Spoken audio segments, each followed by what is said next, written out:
Thanks for joining us, and today we're going to talk about the royal path of Kriya Yoga.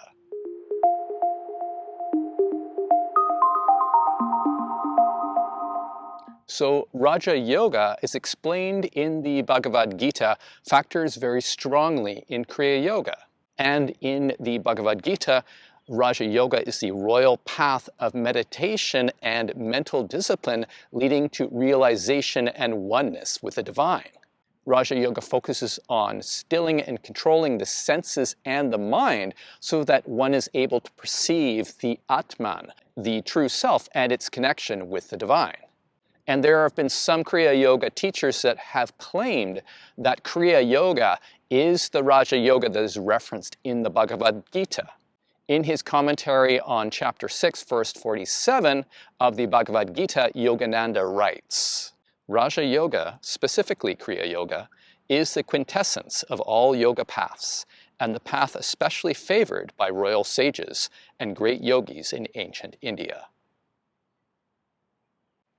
Yogi Raj Lahiri Baba, also referred to as Lahiri Mahashai, often referred to the Bhagavad Gita in his teachings, and many of his commentaries on the Gita have been preserved by his disciples.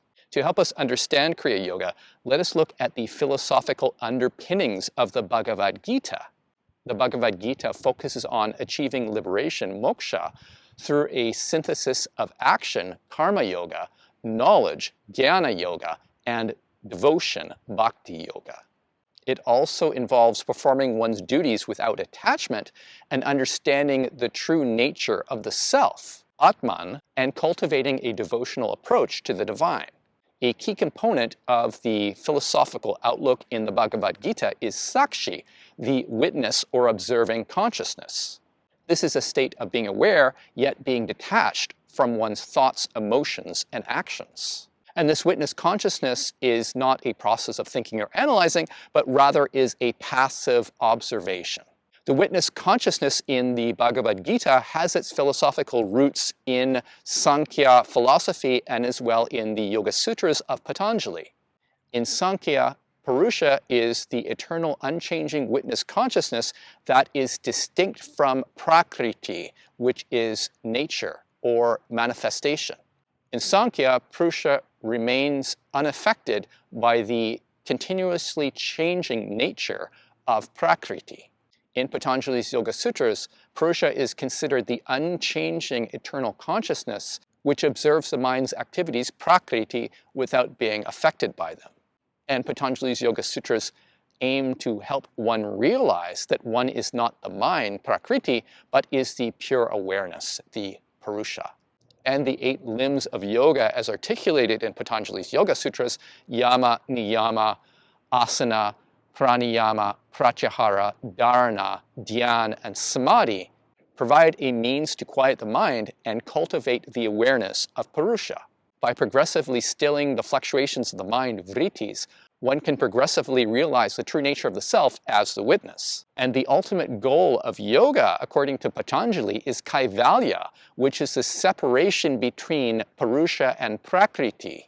And this perspective may be appropriate for renunciant traditions living a sheltered life, but how does this bode for Kriya Yogi householders? Let's now look below the surface of Raja Yoga to understand the implications for Kriya Yoga. Using the Bhagavad Gita as a map for spiritual development for Kriya Yoga comes with a number of assumptions. The first assumption is the distinction between Purusha consciousness and Prakriti nature, and the idea that these are 2 separate things. The second assumption is that the cessation of the fluctuations of the mind, which Patanjali calls chitta vritti nirodha, is essential for realizing the true nature of the self, the Atman. The third assumption is that the cultivation of the witness consciousness, sakshi, is the path for transcending the ego and experiencing liberation, moksha. With these assumptions in place, where does that leave Kriya Yoga? 11th century tantric master Rajanika Chamaraja stated in his Pratapignya Hridayam, the heart of the Sutras of Recognition, the positions, that is, the fixed doctrines of all the philosophical views, from the materialists on, are the crafted roles that it, that is, this self, freely adopts like an actor. We could interpret this to mean that the spiritual viewpoint that one holds affects the outcome of one's practice. In other words, what one believes is the ultimate reality is the highest level that one can attain. If Patanjalian Kaivalya, the separation of pure consciousness from matter, is the ultimate goal, what does liberation look like from this viewpoint? It is a complete transcendence from all phenomena and an inert isolation of the self, the ultimate separation from manifestation.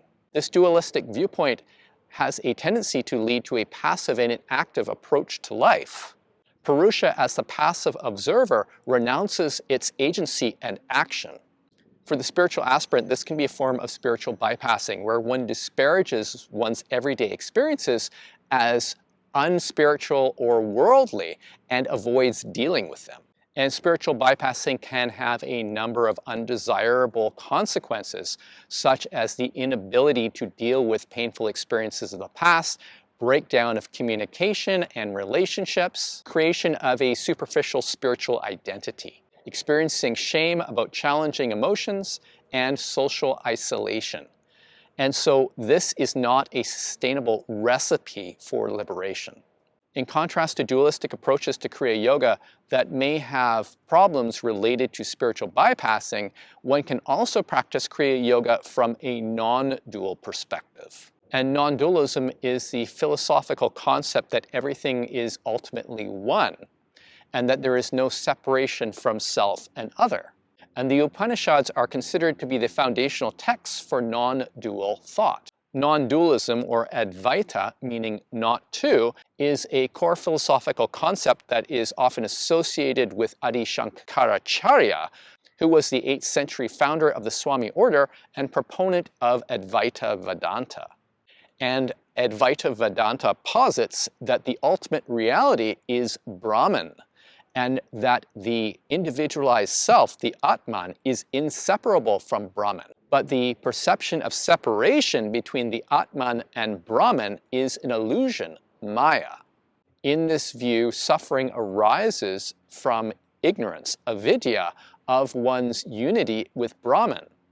That is, the mistaking of the transient world for reality causes attachment and suffering.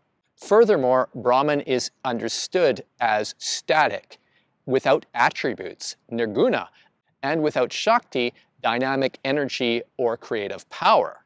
Non-dual ideas are also central to Buddhism, such as the concept of emptiness, shunyata, the interconnectedness of things, and the illusory nature of the self. In Buddhism, all phenomena are considered as impermanent, anicca, unsatisfying, dukkha, and empty, anatta, or anatman. Craving, tanha, is what binds one to the repeating cycles of birth, samsara. The ultimate reality, according to Buddhism, is nibbana, which is the unconditioned absolute that is empty, signless, and undirected. So on one hand, you have Advaita Vedanta with the unchanging Brahman as absolute, and on the other hand, you have nibbana as the empty, signless, and undirected absolute. And certainly one can have an experience of either of these in deepest meditation. One may experience oneness with Satchitananda, ever-existing, ever-conscious, ever-new bliss, in samadhi. One may also experience a cessation, nirodha, of feeling and perception and have contact with the unconditioned, empty, signless, and undirected nibbana. However, when one returns from these experiences and finds oneself in the embodied circumscribed form, one has to wonder why. Is it because of Maya, the illusory separation between Atman and Brahman, and one needs to overcome one's ignorance? Or is it because of one's residual craving, which perpetuates bondage to the cycle of rebirth? Or is it something different entirely? A parallel non-dual path emerged in India around the time of the arising of Advaita Vedanta, and this is non-dual Tantra. It originally emerged within Shaiva Tantra and then spread to Buddhism, Vaishnavism, Advaita Vedanta, and many other religions in India. And according to this non-dual view, the divine reality is both transcendent and immanent. There is an unmanifest absolute potential and an expression of this potential in creation, and these are one and the same thing. In non-dual Tantra, deities are not seen as separate beings, but are rather expressions of the one unified consciousness, and as well are access points to deeper reality. An embodied manifestation is seen as an expression of Swatantriya Shakti, creative expression of divine consciousness, rather than as a compulsory incarnation on the wheel of suffering. One's spiritual journey, according to this outlook, is restorative rather than punitive, and includes recognition and remembrance, anugraha, of one's divine essence nature, with the goal of jivan mukta, embodied liberation. In summary, Raja Yoga, as expounded in the Bhagavad Gita, has roots in Samkhya philosophy and the Yoga Sutras of Patanjali, both of which propound spiritual liberation through the separation of consciousness and matter, Purusha and Prakriti. Non-dual traditions such as Advaita Vedanta and Buddhism posit an underlying reality, yet don't provide a compelling explanation for the expression of consciousness in manifestation.